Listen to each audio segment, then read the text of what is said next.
Magandang araw sa ating lahat mga kapapsi. Magandang umaga rin sa ating lahat mga kapapsi. Nagluluto po ako ng ulam namin sa tanghalian mga kapapsi. Ito, adobo. Namimiss ko adobo. Adobong pinatuyo. Yan. Sarap yan. At saka mayroon tayong gulay. Malunggay. Naglaso ako ng malunggay, ulubati, at saka talbos ng kamuti. Ay nakita ko yung hipon. Nilagyan ko ng hipon. Maliliit na hipon. At saka may kunting kanin din ako mga kapapsi. Ayun, kung sino pang hindi kumain dyan, sabay tayo mga kapapsi, kain tayo ng tanghalian. Ulam to sa tanghalian mga kapapsi. Simpleng ulam pero napakasarap. Tapos ko nang magluto. Ayun, titikman ko na. Namimiss ko na talaga ng adobo.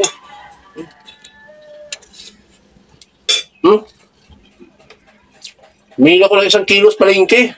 Yung tira, ang mamayang gabi, tapos baon ko rin.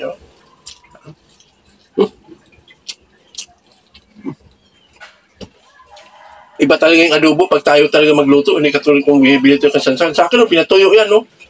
Semi-humba. Humba ang tawag sa Bisaya. May gulay din tayo. Oh, naluan ko ng hipon.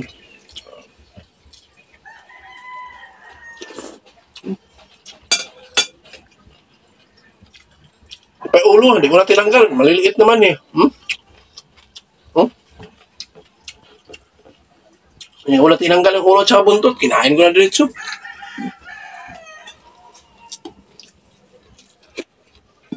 Adobo. Hipon. Ulo, buntot, sama ko na.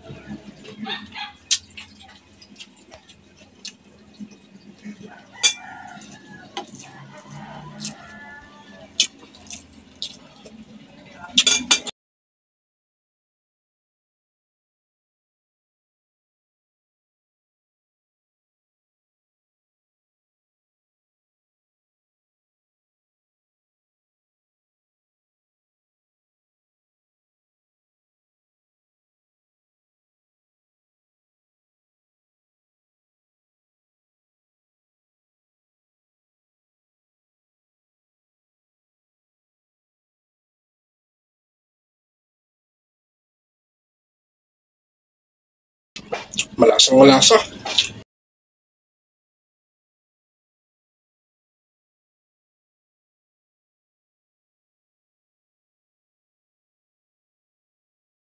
Hanggang dito na lang ako mga kapapsi. See you next vlog. Thank you for watching. Bye-bye.